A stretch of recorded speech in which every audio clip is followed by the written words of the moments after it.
Ya, bersama saya lagi Wirayuda Alam dalam sesi Education and Business. Kali ini kita bicarakan tentang manajemen strategik dalam perspektif implementasi strategik, evaluasi, dan pengawasan. Di mana pada level ini kita merupakan pada titik utama bagaimana kemudian manajemen strategik itu menjadi poin penting untuk mengevaluasi. Ketika melakukan evaluasi manajemen strategik sebagai salah satu cara untuk melakukan kebijakan-kebijakan yang lebih sustain, yang lebih terukur, yang lebih objektif untuk mencapai tujuan perusahaan itu. Implementasi strategik di mana itu menjadi penting, di mana salah satu implementasi strategik adalah seluruh aktivitas pilihan yang dibutuhkan dalam rangka menjalankan perencanaan strategik, di mana pengembangan program, alokasi anggaran, implementasi itu menjadi kunci dasar untuk melakukan kebijakan manajemen strategik. Mengorganisir tindakan strategik itu menjadi penting. Bagaimana peran mengorganisir produk-produknya, divisi-divisinya, mengorganisir manajemennya dalam rangka meningkatkan peran satu dengan yang lainnya, mengoptimalkan khususnya, dan paling penting adalah melaksanakan. Di mana masing-masing satu lini bisnis maupun unit bisnis, divisi bisnis satu dengan yang lain saling berkaitan untuk mencapai goals yang sama. Dengan demikian, mengorganisir strategik bisnis yang pas itu menjadi penting. Strategi yang pas adalah strategi yang bisa dilaksanakan dan terukur dan bisa dilaksanakan oleh semua divisi untuk mencapai tujuan bersama. Untuk mendukung implementasi strategik, para manajer divisi dan fungsional bisa bekerja sama dengan rekan manajernya. Salah satunya melakukan program pengembangan, anggaran, dan prosedur. Dengan pengembangan program tersebut diharapkan bisa berorientasi terhadap strategik, di mana strategik ini akan menemukan kondisi yang ideal, yang pas, alokasi anggaran mana yang bisa terprogram, yang terukur dan disetujui oleh manajemen, yang lebih spesifik untuk mewakili beberapa perubahan, termasuk penggunaan teknologi maupun yang lainnya. Tindakan strategik dalam hal ini akan menjadi efektif dan berhasil ketika tentu mencapai tujuan yang lebih sinergis. Sinergisitas menjadi paling penting untuk meningkatkan antara implementasi strategik, yaitu melakukan sinergi di antara berbagai fungsi dan unit bisnis yang ada. Sinergisitas menjadi paling penting antara satu dengan yang lain. Kita kasih contoh dengan adanya tagline yang sudah dilakukan oleh Menteri BUMN Erick Thohir.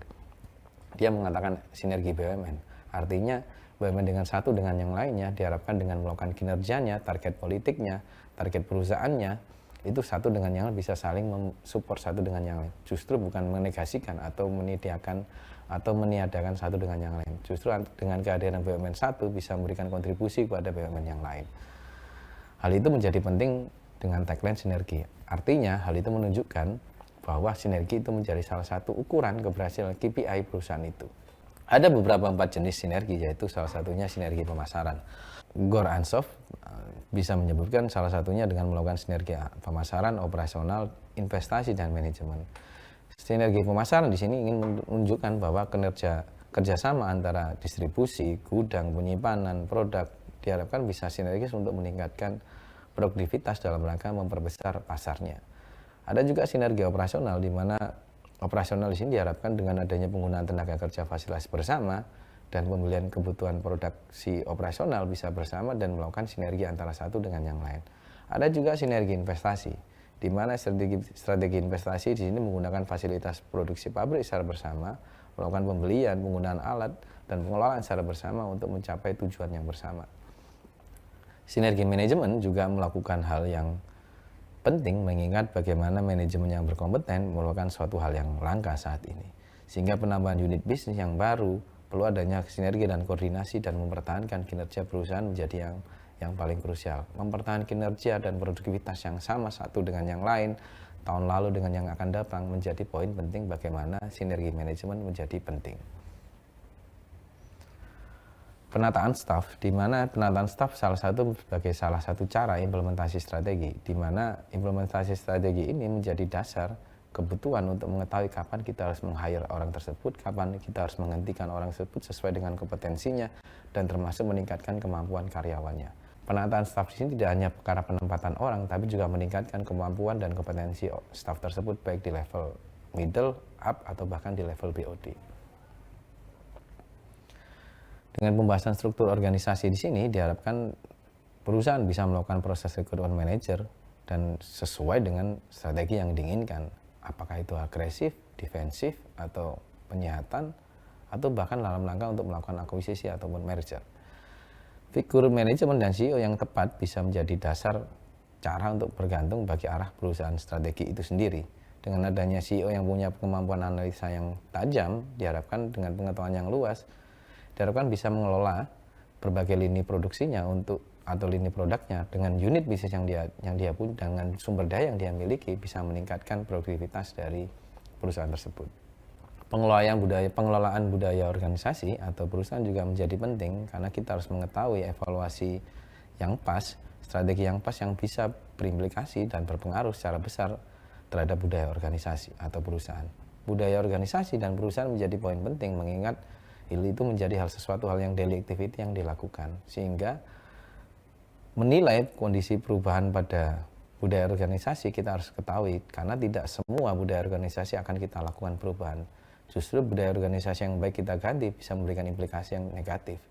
Begitu pula sebaliknya, ketika budaya organisasi itu negatif, ketika tidak melakukan perubahan yang secara signifikan, maka itu akan menjadi budaya organisasi yang sangat stagnan, tidak kompetitif, dan tidak sehat. Termasuk bagaimana kemudian kapan kita harus memutuskan dan mengubah budaya organisasi yang sesuai dan cost yang harus dikeluarkan harus berimplikasi positif terhadap perusahaan. Apakah strategi yang dirumuskan sesuai dengan budaya organisasi saat ini? Jawabannya harus iya. Karena kenapa? Dan harus dimulai dengan segera. Budaya organisasi yang tidak sesuai dan tidak linear dengan tujuan perusahaan bisa memberikan implikasi yang negatif. Ketika memberikan implikasi yang negatif dalam jangka panjang, tentu bisa menimbulkan kerugian. Dalam efek yang lebih krusial lagi akan menjadi trouble, tidak lagi menjadi problem. Strategi, apakah strategi yang baru bisa jadi tidak sesuai dengan budaya organisasi? Apakah budaya tersebut bisa dimodifikasi? Ya tentu harus jawabannya iya.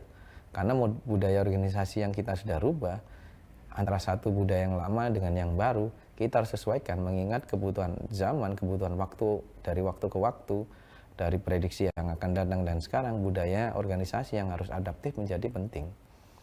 Budaya perusahaan yang tidak dapat berubah justru akan menimbulkan efek negatif. Di sini disebutkan bahwa apakah kemudian bisa menerima penundaan atau implementasi strategi baru dalam rangka meningkatkan biaya dan juga dapat mempengaruhi budaya organisasi. Iya, dan jawabannya adalah iya, di mana manajemen harus bisa mengubah budaya saat ini dengan menetapkan unit struktural baru untuk melakukan implementasi strategi yang baru juga tentunya.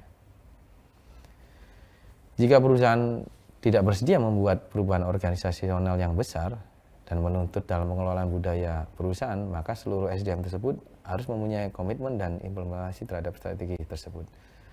Dan jika pertanyaan itu iya, maka jawabannya harus iya, karena kita harus bisa mencari partner kerja yang bisa berkontrak, bersinergi dalam rangka untuk melakukan implementasi, termasuk dalam rangka merumuskan strategi yang pas.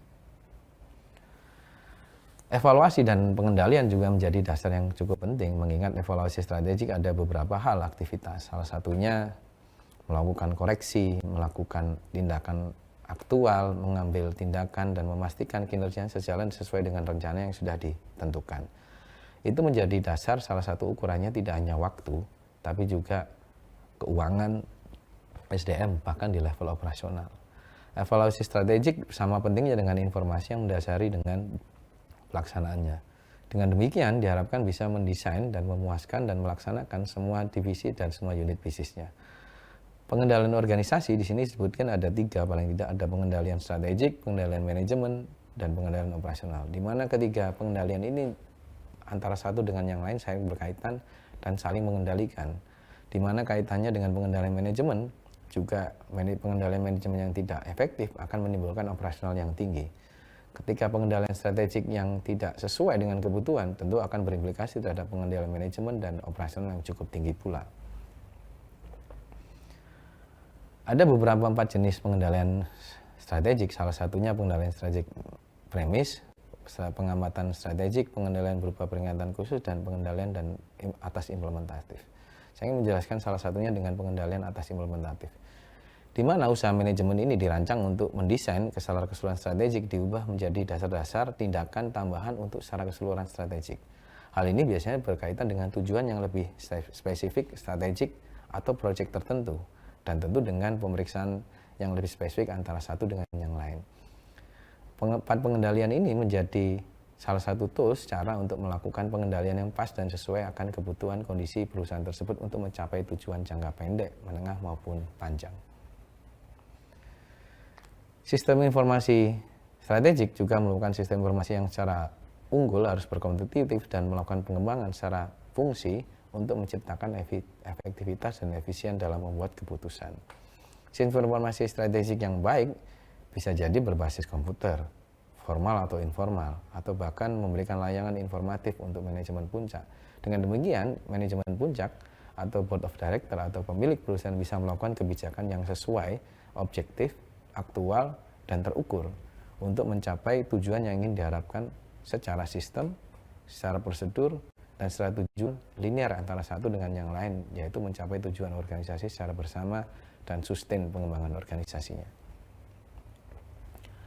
Ada beberapa faktor-faktor pentingnya kesuksesan. Ada faktor penting untuk mencapai tujuan sasaran, faktor yang dapat diukur, kemudian mengekspresikan dan dapat diaplikasikan. Ini beberapa faktor yang harus dilakukan. Salah satunya ukurannya adalah waktu dan bagaimana apakah faktor itu bisa dilaksanakan. Penerapan sistem informasi strategik juga menjadi faktor yang penting mengingat ada tekanan kompetitif, kekuatan tawar-menawar, sampai pada model rantai nilai, di mana salah satu maupun salah duanya atau bahkan salah tiganya, satu dengan yang lain saling berkaitan, meningkatkan peran dan model yang seperti apa.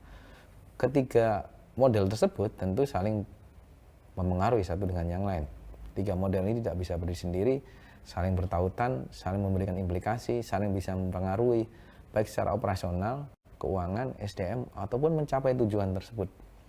Dengan adanya pengaruh tiga model ini, perusahaan, pemilik perusahaan dan manajemen tinggi harus mengetahui model yang pas yang harus dilakukan seperti apa dalam rangka untuk mengendalikan dan mengimplementasikan strategi yang pas untuk mencapai tujuan perusahaan yang ingin dicapai.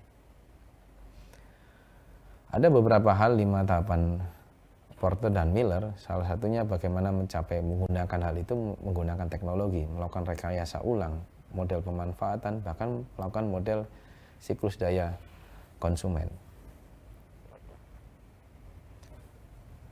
Manajemen insentif strategik menjadi penting mengingat itu meningkatkan kinerja dengan melakukan strategi pemberian insentif, sehingga proses punish and reward di dalam perusahaan bisa berjalan. Dengan adanya model insentif strategik tersebut, antara satu dengan yang lain, manajemen bisa melakukan penilaian yang lebih objektif, lebih terukur dalam rangka untuk meningkatkan produktivitas karyawan ataupun perusahaannya. Dengan demikian, dengan adanya produktivitas yang tinggi, diharapkan bisa menimbulkan laba yang tinggi bagi perusahaan. Tentu ketika ada laba yang tinggi, diharapkan bisa memberi implikasi positif terhadap penggajian, salary, pemberian insentif bagi perusahaan di level BOD, middle manager, maupun di level staff. Ada 3 pendekatan dalam mencapai sasaran tersebut. Ada metode faktor tertimbang, evaluasi jangka panjang, dan metode dana strategik. Ada 3 pendekatan model strategik tersebut. Dengan adanya metode ini, kita akan mengetahui secara waktu mana yang kemudian harus pas dan dilakukan di masing-masing unit bisnis, dan untuk mencapai tujuannya seperti apa. Pemberian kompensasi, pengembangan sumber daya, meningkatkan kinerja puncak, dan unit bisnis lainnya. Itu beberapa hal yang bisa saya sampaikan tentang manajemen strategik khususnya. Sekian dari saya, salam education and business. Thank you.